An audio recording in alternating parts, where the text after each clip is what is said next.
प्रार्थना करेंगे। हमारे स्वर्गीय पिता, हम धन्यवाद करते हैं, एक बार फिर आपने हमें मौका दिया हम आपके चरणों में आ सके प्रभु। भजन के द्वारा आपकी स्तुति करने के लिए, आपकी आराधना करने के लिए आपने हमें सौभाग्य दिया प्रभु। सुबह के पहर में मौका दिया, धन्यवाद करते हैं पिता। प्रार्थना करते हैं एक बार फिर, जब आपका वचन हमारे सामने है प्रभु, यीशु मसीह के नाम में हम विनती करते हैं पिता, आपका वचन हमें खोल कर दें।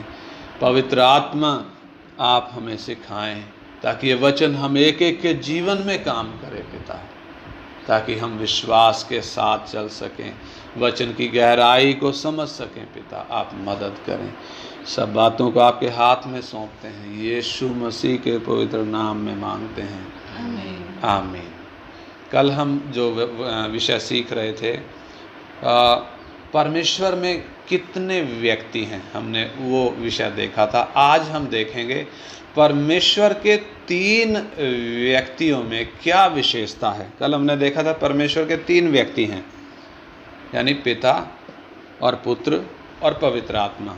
आज हम सीखेंगे परमेश्वर के इन 3 व्यक्तियों में क्या विशेषता है। What are the personal properties of the 3 persons in the God head.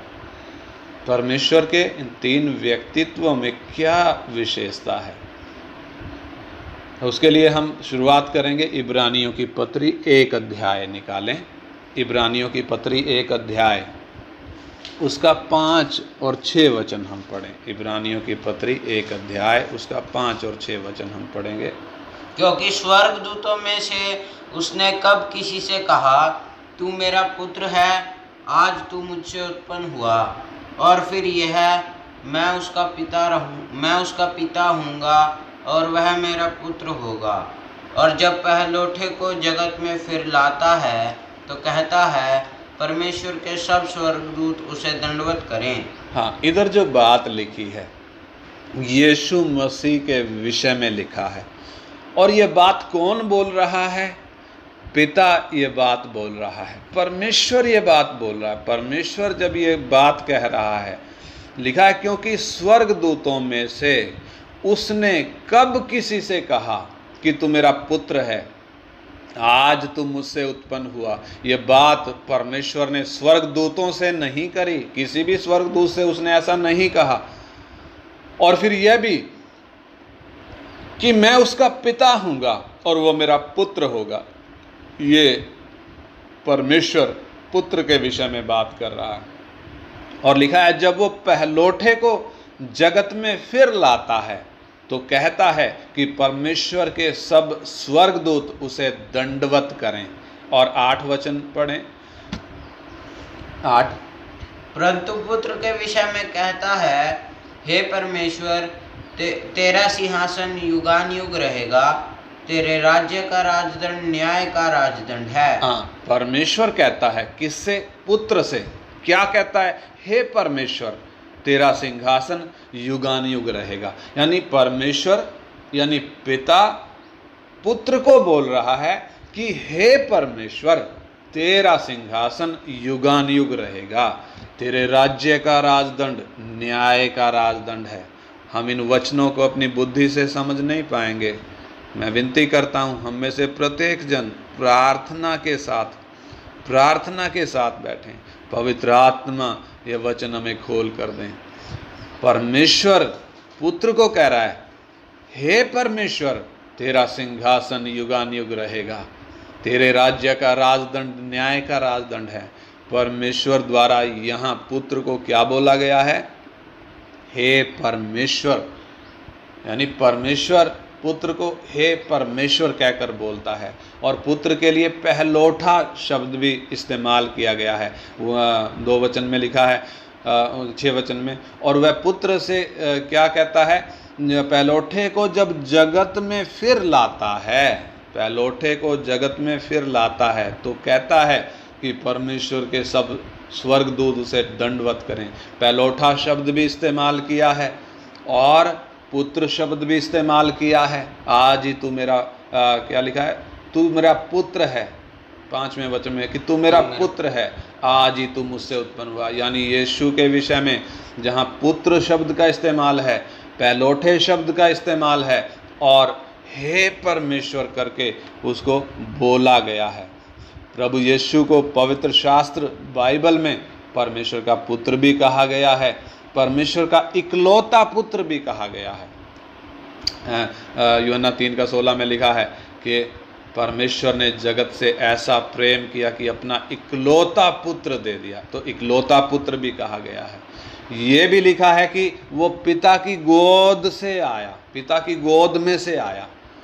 ये जो बातें लिखी हैं, परमेश्वर का पुत्र, इकलौता पुत्र, पिता की गोद में से आया, ये अनुवाद की गलती नहीं है। ये कई बार हमारे समझ में नहीं आते हैं। ये अनुवाद की गलती नहीं, बल्कि ये वचन बिल्कुल सत्य हैं, पूरे के पूरे सत्य हैं। मुसलमान लोग अक्सर विरोध करते हैं और बोलते हैं कि खुदा का बेटा यदि यीशु है तो खुदा की पत्नी भी होगी, वो भी बता दो कहाँ रहती है। हमें एक बात अच्छे तरीके से मालूम होना ज़रूरी है, जो मुसलमानों को पता नहीं है। हमें वो बात समझना बहुत ज़रूरी है कि हम अपना दिमाग लगाकर परमेश्वर को जान नहीं सकते। अपनी बुद्धि, अपने ज्ञान और अपने शब्दकोश को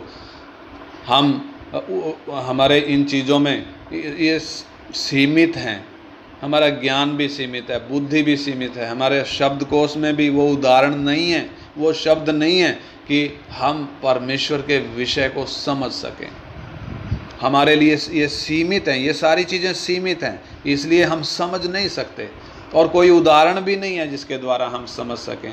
इसलिए अवश्य है कि परमेश्वर को हम तभी जान सकते हैं जब वो खुद अपने आप को हम पर प्रकट करे।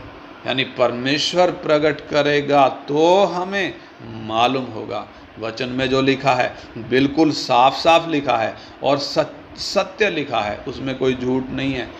लेकिन ये अगर हमारी समझ में आना है तो परमेश्वर के आत्मा ने ये वचन हमें खोल कर देना, ये बात हमें अच्छे तरीके से मालूम होना चाहिए। अर्थात यदि एक व्यक्ति के अंदर पवित्र आत्मा आया है तो ही उसे वचन समझ में आ सकेगा, कि वचन की ये बातें समझ में आ सकेंगी कि इनका अर्थ क्या है, पैलोठे का अर्थ क्या है, पुत्र का अर्थ क्या है, परमेश्वर के पुत्र का अर्थ क्या है, पिता की गोद में से आया उसका मतलब क्या है। ये वचन हमारे कब समझ में आएंगे? परमेश्वर पुत्र को बोलता है हे परमेश्वर, ये बातें हमारे कब समझ में आएंगी? बुद्धि से नहीं। ये गणित नहीं है 2 + 2 जोड़ेंगे तो 4 हो जाएगा, बल्कि परमेश्वर के आत्मा ने ये वचन हमें खोल कर देना है। और पवित्र आत्मा ने यदि ये वचन खोलना है तो एक व्यक्ति ने करना क्या है? जब पवित्र आत्मा एक व्यक्ति के अंदर आता कब है? जब वो अपने पापों को मानकर पश्चाताप के साथ जब यीशु मसीह को अपना व्यक्तिगत प्रभु और उद्धार करता स्वीकार करता है, विश्वास के साथ ग्रहण करता है, तभी ये पवित्र आत्मा अंदर आता है। और तभी पवित्र आत्मा वचन खोल कर देगा जब एक व्यक्ति का वो मन है प्रभु मैं आपका वचन को समझूं। इस प्रकार यीशु को स्वीकार करने वाले व्यक्ति पर ही वचन खुलेगा। अंधा व्यक्ति संसार की सुंदरता को देख नहीं सकता। सृष्टि कितनी सुंदर है, फूल कितने सुंदर हैं, कौन से रंग के हैं, पेड़ कितने सुंदर हैं, घाटियाँ, पहाड़, मैदान कितने अच्छे हैं, ये अंधा व्यक्ति नहीं समझ सकता। उसी प्रकार परमेश्वर का वचन केवल उसी की समझ में आएगा जिसकी आत्मिक आँखें परमेश्वर ने खोल दी हैं। यदि परमेश्वर की कोई पत्नी नहीं है तो सवाल उठता है कि यीशु फिर परमेश्वर का पुत्र कैसे हुआ? यीशु मसीह परमेश्वर के यीशु मसीह का जो परमेश्वर के साथ संबंध है वो हमारे जैसा नहीं है। कल हम इस बात को देख रहे थे। यीशु का संबंध यानी पुत्र का संबंध पिता के साथ उस तरीके का नहीं है जैसा हम पिता पुत्र का संबंध होता है। हमारा बेटा है तो वो उस तरीके का नहीं है यीशु परमेश्वर का पुत्र। यानी हमारा जो संबंध होता है वो उम्र और समय के हिसाब से होता है। उम्र और समय के बंधन में बंधा हुआ है हमारा संबंध। वो कैसे? बाप को अलग उम्र है, बेटे को अलग उम्र है, बाप अलग समय में पैदा हुआ है, बेटा अलग समय में पैदा हुआ है, इसलिए उम्र में और समय में वो उनका संबंध होता है। लेकिन पुत्र का संबंध पिता से, यानी यीशु मसीह का संबंध परमेश्वर से कैसे है? कैसे है? त्रिएक में पुत्र का संबंध पिता से उम्र और समय के बंधन में नहीं बंधा है, उम्र और समय के हिसाब से वो नहीं है, बल्कि वो संबंध के संदर्भ में है। किसके? संबंध के, यानी त्रिएक में पुत्र पिता के साथ उस संबंध के कारण पुत्र है, उम्र और समय के हिसाब से नहीं। यानी वो पैदा नहीं हुआ हमारी तरह, हम मनुष्यों की तरह वो पैदा नहीं हुआ पिता से, बल्कि जैसे पिता अनंतकालीन है वैसे ही पुत्र भी अनंतकालीन है। यीशु उम्र या समय के संदर्भ में नहीं, बल्कि समय के संदर्भ में पुत्र है। वचन का सही ज्ञान ना होने के कारण अलग अलग उपदेश आ गए, कहीं यहोवा विटनेस आ गया, कहीं कोई आ गया, कहीं कोई आ गया। यहोवा विटनेस वाले क्या कहते हैं? उनका उपदेश है कि त्रिएक परमेश्वर त्रिएक नहीं है, बल्कि यहोवा ही परमेश्वर है। यीशु तो केवल उसका पुत्र है और पवित्र आत्मा उसकी शक्ति है। वो ये भी कहते हैं कि यीशु सृष्टि में पहलौठा है, यानी पहली सृष्टि है, पहले उसको पैदा किया गया है। लेकिन वचन बिल्कुल साफ साफ कहता है कि सृष्टि की रचना करने से पहले ही परमेश्वर ने मनुष्य के छुटकारे का प्रबंध कर दिया था।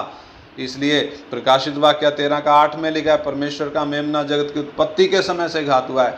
और दूसरा तीमुथियुस 1:9 में लिखा है कि परमेश्वर ने जगत के बनाने से पहले यीशु मसीह में हम पर अनुग्रह कर दिया, यानी वो जगत के बनाने से पहले था।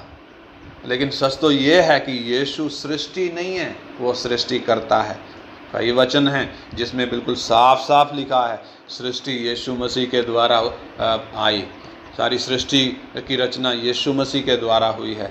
आदि में वचन था, वचन परमेश्वर के साथ था। वो यूहन्ना 1 में हम पढ़ते हैं, आदि में वचन था, वचन परमेश्वर के साथ था और वचन परमेश्वर था, यही आदि में परमेश्वर के साथ था। और तीसरे वचन में ऐसा लिखा है कि सब कुछ उसी के द्वारा उत्पन्न हुआ, और जो कुछ उत्पन्न हुआ है उसमें से कोई भी वस्तु उसके बिना उत्पन्न नहीं हुई। और 14 वचन में लिखा है कि यही वचन देहधारी हुआ, यही वचन जो आदि में था यही देहधारी हुआ और अनुग्रह और सच्चाई से परिपूर्ण होकर हमारे बीच में डेरा किया।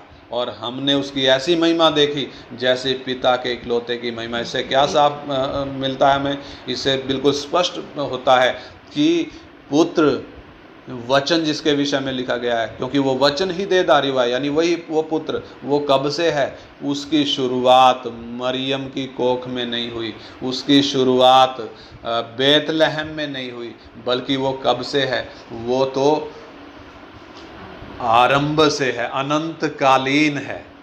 पहला यूहन्ना 1:10 पढ़ें, उधर लिखा है, पहला यूहन्ना 1:10, यदि हम कहें कि हमने पहला यूहन्ना 1:10, उधर लिखा है वो जगत में था और जगत उसके द्वारा उत्पन्न हुआ और जगत ने उसे नहीं पहचाना। और उसका इफिसियों की पत्री 3:9, पहला यूहन्ना बोल दिया मैंने, हाँ पहला यूहन्ना नहीं, यूहन्ना 1:10, माफ़ करना मैंने गलत संदर्भ ले लिया, यूहन्ना 1:10, पहला यूहन्ना नहीं, यूहन्ना 1:10, उधर लिखा वो जगत में था और जगत उसके द्वारा उत्पन्न हुआ और जगत ने उसे नहीं पहचाना। इफिसी 3:9 पढ़ें, इफिसियों की पत्री 3:9। और सब पर यह बात प्रकाशित करूं कि उस भेद का प्रबंध क्या है जो सबके सृजनहार परमेश्वर में आदि से गुप्त था। हाँ, सबके सृजनहार इधर है। और सब पर यह बात प्रकाशित करूं कि उस भेद का प्रबंध क्या है जो सबके सृजनहार परमेश्वर में, यानी सारी सृष्टि के बनाने वाले परमेश्वर में आदि से गुप्त था। हालेलुया। कुलुसी 1:16, कुलुसियों की पत्री 1:16 पढ़ें, 1:16। क्योंकि उसी में सारी वस्तुओं की सृष्टि हुई, स्वर्ग की हो अथवा पृथ्वी की, देखी या अनदेखी, क्या सिंहासन, क्या प्रभुताएं, क्या प्रधानताएं, क्या अधिकार, सारी वस्तुएं उसी के द्वारा और उसी के लिए सृजी गई हैं। किसके द्वारा? साफ साफ लिखा है, यीशु मसीह के द्वारा। इसका 15 वचन जब हम पढ़ते हैं, ऊपर से जब हम पढ़ते हुए आते हैं, यीशु मसीह के विषय में लिखा है। और आगे लिखा है 16 में, क्योंकि उसी में सारी वस्तुओं की सृष्टि हुई। यानी सारी वस्तुओं की सृष्टि करने वाला यीशु मसीह है। यीशु मसीह नाम उसको बाद में मिला है, पहले वो पुत्र है। उसी के द्वारा सारी वस्तुओं की सृष्टि हुई है। यानी वो सृष्टि नहीं है, पहली सृष्टि नहीं है, या पहलोठा शब्द जो लिखा है, सारी सृष्टि में पहलोठा है, उसका मतलब वो ये नहीं है कि वो पहले वो बनाया गया ना। यहोवा विटनेस वालों का ये उपदेश बिल्कुल गलत है, वचन के अनुसार बिल्कुल नहीं है। इधर वचन साफ कहता है, क्योंकि उसी में सारी वस्तुओं की सृष्टि हुई, स्वर्ग की हों अथवा पृथ्वी की। देखी अनदेखी का मतलब चाहे दिखने वाली हों चाहे ना दिखने वाली हों, क्या सिंहासन, क्या प्रभुताएं, क्या प्रधानताएं, क्या अधिकार, सारी वस्तुएं उसी के द्वारा और उसी के लिए सृजी गई हैं।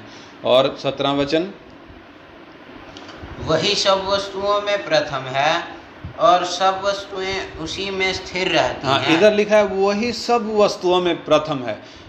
अनुवाद में कहीं कहीं कुछ थोड़ा बहुत फर्क आ गया है। इंग्लिश में यदि हम इसको पढ़ें तो उधर साफ लिखा है and he is before all things, यानी वो सब वस्तुओं से भी पहले है, सारी सृष्टि से भी वो पहले है। And by him all things consist, और उसी में सब वस्तुएं स्थिर रहती हैं। यानी जो सब वस्तुओं से, सारी सृष्टि से जो पहले है और सारी सृष्टि जिसमें स्थिर रहती है, वो है यीशु।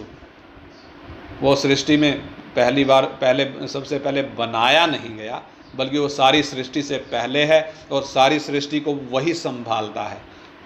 और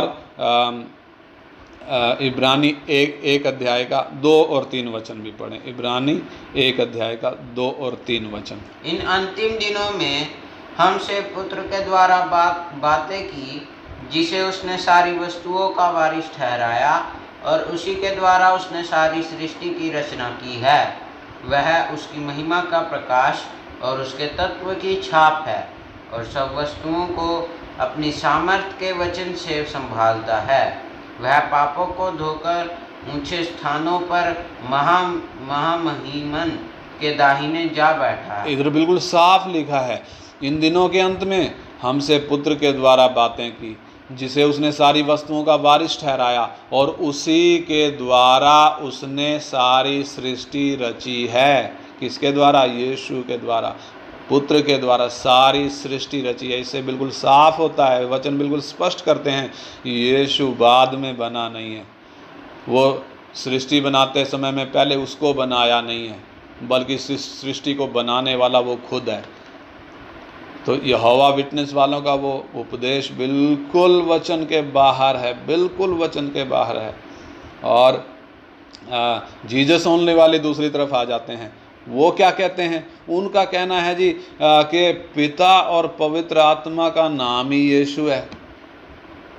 पिता भी यीशु है, पवित्र आत्मा भी यीशु है। वो यीशु ही सबको बोलने लगते हैं, इसलिए जीसस ओनली नाम भी लिखा है, जीसस ओनली, यानी पिता और पवित्र आत्मा यीशु का नाम है। जबकि प्रभु यीशु खुद कहते हैं, मत्ती 28 का 19 में हम कल पढ़ रहे थे, तुम जाकर सब जातियों के लोगों को चेला बनाओ और उन्हें पिता और पुत्र और पवित्र आत्मा के नाम से बपतिस्मा दो।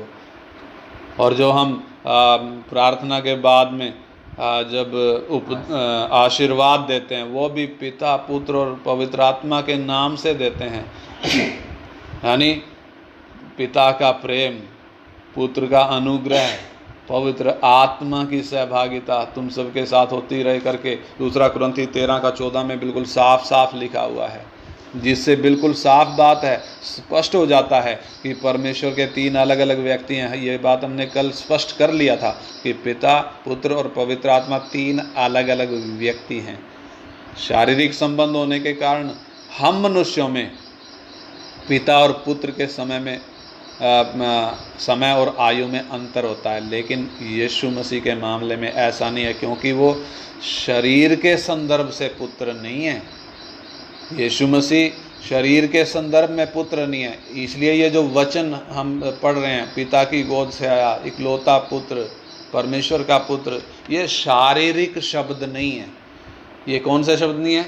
इनका अर्थ शारीरिक नहीं है, बल्कि इन सब का अर्थ आत्मिक है।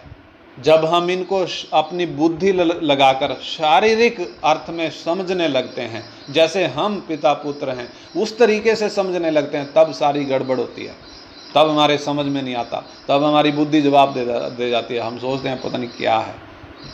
इसके बिल्कुल विपरीत, बिल्कुल साफ वचन बिल्कुल स्पष्ट कहता है, पवित्र आत्मा बिल्कुल साफ साफ खोल कर देता है कि ये जो शब्द हैं ये बुद्धि के नहीं हैं, बल्कि इनका अर्थ आत्मिक है। इनका अर्थ कैसा है?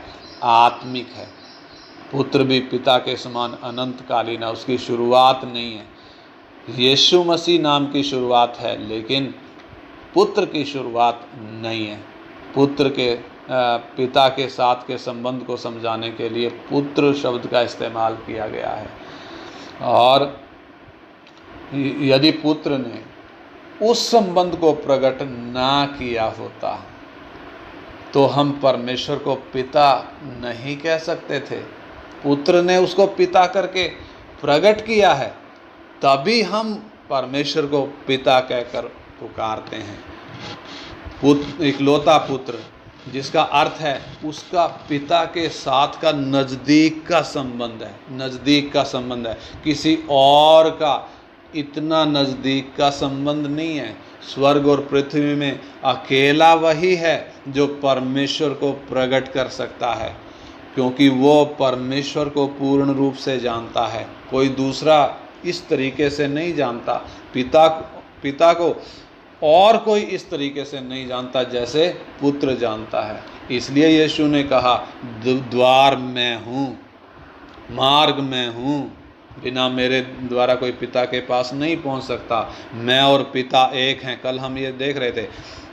इसलिए यीशु ने ये बोला कि मेरे द्वारा ही उद्धार है, किसी और के द्वारा नहीं। क्यों? क्योंकि वो इकलौता पुत्र, मतलब परमेश्वर को वो उस तरीके से जानता है, पिता को उतने नज़दीक से जानता है। दुनिया में और कोई इतने नज़दीक से नहीं जानता। हम भी पुत्र हैं परमेश्वर के, प्रभु यीशु मसीह के कारण हम भी पुत्र हैं, लेकिन हम पिता को उतना नज़दीक से नहीं जानते जितना नज़दीक से कौन जानता है? यीशु मसीह। इसलिए उसको इकलौता पुत्र कहा गया है। और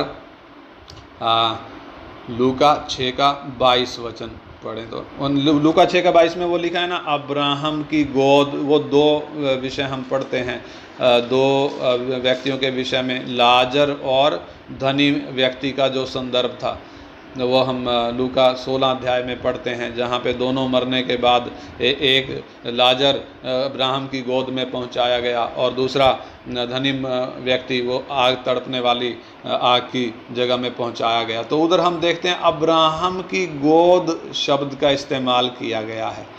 अब्राहम की गोद, जहाँ पुराने नियम के संत लोग मरने के बाद पहुँचाए जाते थे। तो यहाँ सवाल उठता है, अब्राहम की गोद क्या इतनी बड़ी है जिसमें पुराने नियम के सारे संत समा जाएं? क्या अब्राहम की गोद इतनी बड़ी है? बाप अपनी गोद में कितने बच्चों को उठा लेगा? ज़्यादा से ज़्यादा 2 को उठा लेगा, एक हाथ में एक को, दूसरे हाथ में दूसरे को। अपनी गोद में ज़्यादा से ज़्यादा 2 को उठा लेगा। लेकिन पुराने नियम के सारे संत अब्राहम की गोद में समाये कैसे? ये बात शारीरिक नहीं है। अब्राहम की गोद शारीरिक नहीं है। गोद क्यों लिखा गया है उधर? क्योंकि पुत्र पिता की गोद में सबसे ज़्यादा शांति पाता है। पुत्र को शांति कहाँ मिलती है? पिता की गोद में मिलती है। इसलिए मरने के बाद संत लोग उधर आराम कर रहे हैं, शांति पा रहे हैं, जैसे बेटा बाप की गोद में शांति पाता है। इसलिए यीशु को जो लिखा गया है, इकलौता पुत्र जो पिता की गोद में है। पिता की गोद में है का मतलब वो पिता को उतना नज़दीक से जानता है। इसका शारीरिक मतलब नहीं है, बल्कि ये आत्मिक मतलब है। परमेश्वर के साथ की नज़दीकी को प्रकट करता है। परमेश्वर के आत्मा ने इन शब्दों का प्रयोग इसलिए किया है ताकि हम पुत्र के संबंध को, पिता के साथ कितना नज़दीक का संबंध है, वो बात हम समझ सकें। इस संबंध को स्पष्ट करते हुए पुत्र कहता है कि वो जो कल हम पढ़ रहे थे यूहन्ना 14 अध्याय, जहाँ फिलिप्पुस कहता है कि हे प्रभु पिता को हमें दिखा दे, यही हमारे लिए बहुत है। यीशु मसीह ने क्या बोला? हे फिलिप्पुस, मैं इतने दिनों से तुम्हारे साथ हूँ, क्या तू मुझे नहीं जानता? जिसने मुझे देखा है उसने पिता को देखा है। तो तू क्यों कहता है कि पिता को हमें दिखा दे? क्या तू विश्वास नहीं करता कि मैं पिता में हूँ और पिता मुझ में है? ये बात बिल्कुल साफ स्पष्ट करती है। प्रभु यीशु स्पष्ट करते हैं कि पिता और मैं अलग अलग नहीं है। जिसने मुझे देख लिया उसने पिता को देख लिया। यानी फिलिप्पुस को साफ साफ कह रहा है, तूने पिता को देखा है। पिता को कहाँ देखा है? अरे जिसको तू देख रहा है वो कौन है? जिसने मुझे देखा उसने पिता को देखा है। यूहन्ना 15 का 23-24 भी पढ़ें। यूहन्ना 15 का 23-24। यूहन्ना 15 का 23-24। जो मुझसे बैर रखता है वह मेरे पिता से भी बैर रखता है। यदि मैं उनमें वे काम न करता जो और किसी ने नहीं किए तो वे पापी नहीं ठहरते। परंतु अब तो उन्होंने मुझे और मेरे पिता दोनों को देखा और दोनों से बैर किया। बिल्कुल साफ कहता है, मुझे भी देखा और किसको भी देखा? पिता को भी देखा। अब चेले समझ नहीं पाए, कहते हैं वो पिता, बार बार ये पिता पिता करता, वो पिता को हमें दिखा। कहता है भाई जिसने मुझे देखा उसने पिता को भी देखा। यानी मैं और पिता दोनों अलग अलग नहीं है। तुमने मुझे भी देखा है और पिता को भी देखा है, दोनों को देखा है। और दोनों से क्या किया है? बैर किया है। किन को बोल रहा है प्रभु? यहूदियों से बोल रहा है। तुमने मुझे और पिता दोनों को देखा है और दोनों से बैर किया है। इसलिए प्रभु कहता है अगर ये काम जो मैंने तुम्हारे बीच में किए हैं, अगर ये सूर और सैदा में किए जाते, हे खुराजीन, वो प्रभु उधर बोलता है, यानी इस्राएल के नगरों को बोलता है, हे इस्राएल के नगरों, अगर ये काम मैंने अन्य जाति नगरों में किए होते, सूर और सैदा का मतलब अन्य जाति नगरों में किए होते, तो वे नीनवे के समान कब के मन फिरा चुके होते। लेकिन तुम इतने ढीठ हो गए हो कि तुमने मन फिराना उचित नहीं समझा। अगर मैं ये काम नहीं करता तो तुम पापी नहीं ठहरते, परंतु अब तो तुमने मुझे भी देखा है और पिता को भी देखा है। मुझसे भी बैर किया और पिता से भी बैर किया है। इस कारण जो पुत्र को जानता है वो पिता को भी जानता है। जिसने पुत्र को देखा है उसने पिता को भी देख लिया है। ये बात हम क्या सीख रहे हैं? पुत्र, इसकी शुरुआत, पुत्र की शुरुआत नहीं है, अनंतकालीन है। पुत्र की शुरुआत नहीं है, ये अनंतकालीन है। बेतलहम में किसकी शुरुआत हुई? मरियम की कोख में किसकी शुरुआत हुई? पुत्र की शुरुआत नहीं हुई, बल्कि उधर यीशु मसीह नाम की शुरुआत हुई। यानी यीशु मसीह नाम पहले से नहीं है, उसको शुरुआत है। पुत्र को शुरुआत नहीं है। वो जो उस यीशु की खाल में जो व्यक्ति था वो कौन था? उसको कोई शुरुआत नहीं है, वो अनंतकालीन था। वो पुत्र, पिता, पवित्र आत्मा तीनों उस खाल में बराबर थे, तीनों थे। पूरा मनुष्य था तो पूरा क्या भी था? परमेश्वर भी था। पवित्र आत्मा को यदि हम देखें तो यूहन्ना 14 का 26 पढ़ें। यूहन्ना 14 का 26 पवित्र आत्मा के संबंध में थोड़ा सा 5-10 मिनट उसको भी हम उस प्रॉपर्टी को समझते हैं, पवित्र आत्मा की विशेषता को। परंतु सहायक यूहन्ना 14 का 26 पढ़े। हाँ, परंतु सहायक अर्थात पवित्र आत्मा जिसे पिता मेरे नाम से भेजेगा वह तुम्हें सब बातें सिखाएगा और जो कुछ मैंने तुमसे कहा है वह सब तुम्हें स्मरण कराएगा। 16 का 13 भी पढ़ें। 16 का 13। परंतु जब वह अर्थात सत्य का आत्मा आएगा तो तुम्हें सब सत्य का मार्ग बताएगा। क्योंकि वह अपनी ओर से ना कहेगा, परंतु जो कुछ सुनेगा वही कहेगा। हाँ, इधर पवित्र आत्मा के विषय में यीशु मसीह बिल्कुल साफ स्पष्ट बताते हैं कि पवित्र आत्मा तुम्हें सब बातें सिखाएगा और जो कुछ मैंने तुमसे कहा है वो सब तुम्हें याद कराएगा, तुम्हें सब सत्य का मार्ग बताएगा, क्योंकि वो अपनी ओर से कुछ भी नहीं बोलेगा, परंतु जो कुछ सुनेगा वही कहेगा और आने वाली बातें तुम्हें बताएगा। तीनों व्यक्तियों के, पिता, पुत्र और पवित्र आत्मा, तीनों व्यक्तियों के कार्यों में अद्भुत तालमेल है। काम अलग अलग हैं, तीनों के काम अलग अलग हैं, लेकिन उनमें तालमेल कितना जबरदस्त है, आप उस बात को देखो। तीनों के काम भिन्न हैं, अलग हैं, लेकिन स्वतंत्र नहीं है। स्वतंत्र नहीं होने का मतलब पिता जो काम कर रहा है बाकी तीनों से उसका कोई मतलब नहीं है, ऐसा नहीं है। पुत्र जो काम कर रहा है बाकी दोनों से उसका कोई मतलब नहीं है, ऐसा नहीं है। बल्कि पिता जो काम कर रहा है, पुत्र और पवित्र आत्मा उससे सहमत हैं। पुत्र जो काम कर रहा है, पिता और पवित्र आत्मा उससे सहमत हैं। पवित्र आत्मा जो काम कर रहा है, पिता और पुत्र उससे सहमत हैं। यानी कि काम अलग अलग होने के बावजूद भी उन कामों में अद्भुत तालमेल है, वो एक दूसरे से संबंधित हैं, अलग, स्वतंत्र नहीं है। स्वतंत्र शब्द वो बिल्कुल अलग हो जाता है, अलग नहीं है, बाकी दो से कोई मतलब ना हो, वो स्वतंत्र नहीं है, बल्कि भिन्न है। भिन्न होते हुए भी एक दूसरे से संबंधित हैं और अद्भुत तालमेल है। पवित्र आत्मा से प्रार्थना करते हुए समझेंगे तो समझ में आएगा। इसलिए यूहन्ना 15:26 पढ़ें, 15:26। परंतु जब वह सहायक आएगा जिसे मैं तुम्हारे पास पिता की ओर से भेजूंगा, अर्थात सत्य का आत्मा जो पिता की ओर से निकलता है, तो वह मेरी गवाही देगा। हाँ, यीशु मसीह कहता है, क्या कहता है?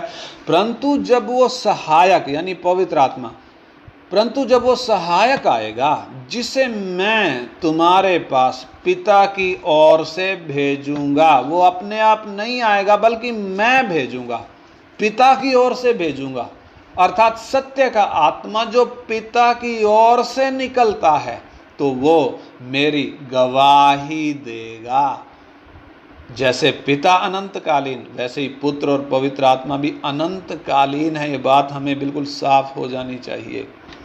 वचन स्पष्ट करता है, इसको कोई व्यक्ति स्पष्ट नहीं कर रहा, बल्कि वचन बिल्कुल स्पष्ट करता है। अब सवाल उठता है कि हमें पिता, पुत्र और पवित्र आत्मा में से किसकी आराधना करनी चाहिए? हम आराधना करते हैं, भजन गाते हैं, हम स्तुति करते हैं। पिता, पुत्र और पवित्र आत्मा में से किसकी आराधना हमें करनी चाहिए? हम ऐसे समय में रह रहे हैं, आप अपने चारों ओर अगर देखें तो अब ऐसा समय है जहां लोग पवित्र आत्मा की आराधना करते हैं। क्या हमें पवित्र आत्मा की आराधना करनी चाहिए? हम वचन कैसे तालमेल बैठाता है? हम पिता से प्रार्थना करते हैं। किससे प्रार्थना करते हैं? प्रभु यीशु कहता है जो तुम मेरे नाम में पिता से मांगोगे। हम पिता से प्रार्थना करते हैं, यीशु मसीह के नाम में करते हैं और पवित्र आत्मा की सहायता से करते हैं। किससे? पिता से प्रार्थना करते हैं, यीशु मसीह के नाम में करते हैं और पवित्र आत्मा की सहायता से करते हैं। लेकिन आज लोगों ने इसे बिल्कुल मजाक बना रखा है, उल्टा ही कर रखा है, सारा कुछ उल्टा सिस्टम बना रखा है। रविवार की आराधना में भीड़ क्या गाती है? रविवार की आराधना में लोग गाते हैं, मीटिंग शुरू होते ही क्या बोलते हैं? हे पवित्र आत्मा आ, हे पवित्र आत्मा आ, हम तेरा स्वागत करते हैं। यानी हर रविवार को पवित्र आत्मा का स्वागत होता है। अगर हर रविवार को पवित्र आत्मा का स्वागत करना है तो आराधना के बाद उसको बाय बाय भी करना चाहिए। क्यों? अब जा, अब हमें अपनी मर्जी से चलने दे, अब तू जा। यानी एक व्यक्ति जब आया है, हमारे घर में कोई मेहमान आया है, तो हमारा नैतिक कर्तव्य क्या बनता है? जब हम उसका स्वागत कर रहे हैं तो उसको आदर के साथ विदाई भी देनी चाहिए। लेकिन लोगों को इतनी भी तमीज़ नहीं है। जिसका वो हर रविवार को आदर के साथ स्वागत करते हैं, उसको आदर के साथ कभी विदाई नहीं करते।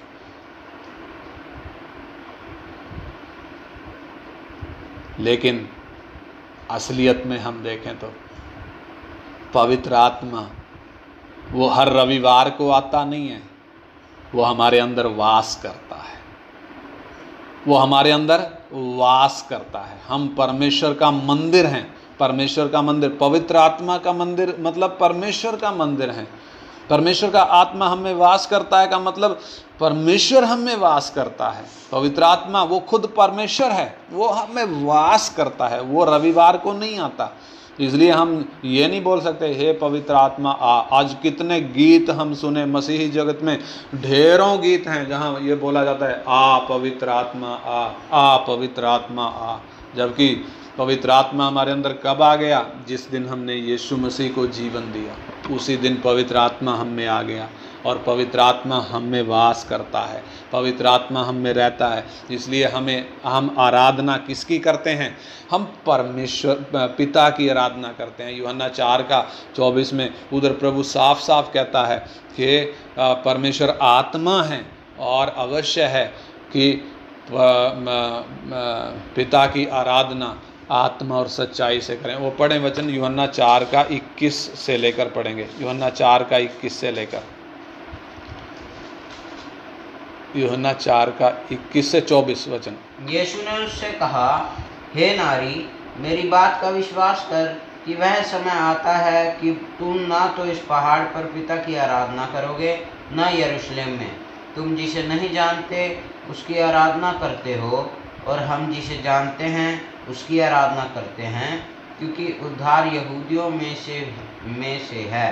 परंतु वह समय आता है, वरन अब भी है, जिसमें सच्चे भक्त पिता की आराधना आत्मा और सच्चाई से करेंगे। हाँ, इधर लिखा है सच्चे भक्त पिता की आराधना आत्मा और सच्चाई से करेंगे, क्योंकि पिता अपने लिए ऐसे ही आराधकों को ढूंढता है। पिता अपने लिए ऐसे ही आराधना करने वालों को ढूंढता है। यानी आराधना हम किसकी करते हैं? पिता की करते हैं, जिसे पुत्र ने प्रकट किया है, तथा पवित्र आत्मा हमें याद कराता है, हमारी सहायता करता है। आत्मा शक्ति नहीं है बल्कि व्यक्ति है। पवित्र आत्मा शक्ति नहीं है, जैसे कौन बोलते हैं? जीसस ओनली वाले बोलते हैं। पवित्र आत्मा को वो शक्ति बोलते हैं, यीशु को वो बेटा बोलते हैं, वो पहली सृष्टि बोलते हैं। लेकिन पवित्र आत्मा शक्ति नहीं बल्कि व्यक्ति है, वो खुद परमेश्वर है। पुत्र ने पिता को प्रकट किया, जबकि पवित्र आत्मा हमें याद कराता है। इससे हमें समझ में आता है कि इन तीनों में बहुत ज़बरदस्त तालमेल है, बड़ा अद्भुत तालमेल है। जो विशेषता एक में है वो बाकी दोनों में भी दिखाई देती है। जब यीशु संसार में था तब त्रिएक परमेश्वर उसके शरीर में था। वो शरीर में, जिस शरीर को यीशु मसीह बोला गया, त्रिएक परमेश्वर उस शरीर में था, लेकिन पुत्र प्रकट रूप में दिखाई दिया। हम जो परमेश्वर का मंदिर हैं, हमारे अंदर केवल पवित्र आत्मा का वास नहीं है बल्कि त्रिएक परमेश्वर हमारे अंदर है। पवित्र आत्मा प्रकट रूप में है। इन वचनों के द्वारा हमें बिल्कुल साफ हो जाता है कि परमेश्वर में तीन व्यक्ति हैं और तीनों की विशेषता जो हम है वो हमने समझी। पुत्र को किस तरीके से, पवित्र आत्मा किस तरीके से, वचनों के द्वारा साफ हो जाता है। तीनों की अलग अलग विशेषता है, तीनों को अलग अलग कार्य हैं, लेकिन तीनों में अद्भुत तालमेल है। गड़बड़ कहीं पे नहीं है। जो शब्द इस्तेमाल किए गए हैं उन शब्दों का शारीरिक अर्थ नहीं है बल्कि आत्मिक अर्थ है। पिता की गोद का मतलब परमेश्वर को उतना नज़दीक से जानता है। इकलौता का मतलब परमेश्वर को उस तरीके से और दूसरा कोई नहीं जानता है।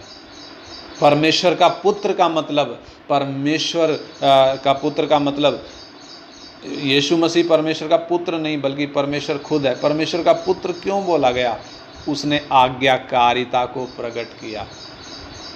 नंबर 2, उसने पिता की इच्छा के लिए वो समर्पित था। यानी हमारे सामने एक नमूना है, हम उस तरीके से अपने आप को तैयार करें, हम भी पिता की इच्छा के लिए समर्पित हों, हम भी पिता जैसा वो पिता का आज्ञाकारी था, एक एक वचन, व्यवस्था की हर एक वचन को, हर एक बात को उसने अपने जीवन में पूरा किया। हमें भी जो पुत्र हैं एक एक बात को अपने जीवन में पूरा करना है। यानी पुत्र ने जो नमूना हमारे सामने रखा है, मैं और आप जो पुत्र हैं, हमें भी पुत्र के समान वैसे ही उसी नमूने के अनुसार तैयार होना है जिसने हमारे लिए इस धरती पर आकर चल कर दिखाया, पिता की इच्छा को पूरा किया। उसका भोजन यही था कि वो पिता की इच्छा को पूरा करे और उसके काम को पूरा करे। वो गाली सुनकर गाली नहीं देता था, बल्कि उसने पिता के प्यार को प्रकट किया। पिछले दिनों हम सीख रहे थे, क्या हम परमेश्वर के प्यार को प्रकट करते हैं? पुत्र ने जो किया वो हमारे सामने है। आइए हम प्रार्थना करें, विनती करें। जो नमूना हमारे सामने रखा है, त्रिएक परमेश्वर की अलग अलग व्यक्तियों को हमने देखा, उनकी विशेषताओं को हमने देखा। 3 अलग अलग परमेश्वर नहीं, परमेश्वर एक ही है। उसने 3 व्यक्तियों में अपने आप को प्रकट किया है। उन तीनों का काम बिल्कुल भिन्न है। एक का काम दूसरा नहीं कर सकता। एक जो काम करता है वो उसका काम है, लेकिन बाकी दोनों उससे पूरे तरीके से सहमत हैं। पुत्र ने जब इस धरती पर आकर हमारे सामने नमूना रखा है, आइए हम प्रार्थना करें उस नमूने के अनुसार इन दिनों हम तैयार हो जाएं। Hallelujah, hallelujah. वो जो पिता का आज्ञाकारी था, लिखा है उसने दुख उठा उठा कर आज्ञा माननी सीखी। वो चाहता तो हमारी तरह अपनी मर्जी कर सकता था। लास्ट में क्रूस पर चढ़ने से पहले गतसमनी बाग में हम उसकी प्रार्थना को सुनते हैं। 3 बार प्रार्थना करी, हे पिता, हो सके तो ये कटोरा मेरे सामने से हट जाए, तो भी मेरी नहीं तेरी इच्छा पूरी हो। और पूरी तौर से पिता की इच्छा के लिए समर्पित था। आज हम अपने जीवनों को जांचें, क्या हम पिता की इच्छा के लिए समर्पित हैं? क्या हम आज्ञाकारी हैं? जो वचन हमारे सामने परमेश्वर ने दिया है, हमें भी आज्ञाकारी बनना है। उसके लिए परमेश्वर हमारे अंदर है, पवित्र आत्मा हमारे अंदर है, वो हमें सहायता करता है, वो हमें तैयार करता है, हमें बनाता है। इसलिए आइए हम प्रार्थना करें, पवित्र आत्मा के अधीन होकर ये वचन जो हमारे सामने है, अपने पूरे समर्पण के साथ इस वचन के प्रति हम आज्ञाकारी हों, इसको सीखें, ताकि परमेश्वर की इच्छा हमारे जीवन में पूरी हो जाए। पिता, हम आपसे प्रार्थना करते हैं, ये वचन जो आपने हमें दिया है प्रभु, जो बातें आपने हमें सिखाई हैं, धन्यवाद के साथ हम प्रार्थना करते हैं पिता, ये वचन हम एक एक के लिए आशीष का कारण बने। बाप, इन दिनों में जब वचन हम सीख रहे हैं, सुबह को भी शाम को भी जब आप हमें प्रतिदिन सिखा रहे हैं प्रभु, हम धन्यवाद करते हैं प्रभु। ये वचन इन दिनों में हम अकेले अकेले बैठकर मनन करें, हम अकेले अकेले बैठकर इन वचनों को और प्रभु गहराई से समझें, ताकि प्रभु हम आपकी इच्छा को इन दिनों में पहचान सकें और प्रभु आपकी इच्छा को हम अपने जीवन में पूरा कर सकें। हम भी जो नमूना हमारे मुंजी ने हमारे सामने रखा है, उस नमूने के अनुसार हम भी आज्ञाकारी बने, हम भी आपको प्रसन्न करने वाला जीवन जी सकें प्रभु, आपके ग्रहण योग्य हमारा जीवन हो सके और बहुतों के लिए हम आशीष का कारण बन सकें। आप हमारी सहायता करें। सब बातों को, अपने जीवनों को हम आपके हाथ में सौंपते हैं पिता। धन्यवाद करते, आपने हमारी प्रार्थना को सुन लिया है। धन्यवाद के साथ यीशु मसीह के पवित्र नाम में मांगते हैं, आमीन आमीन।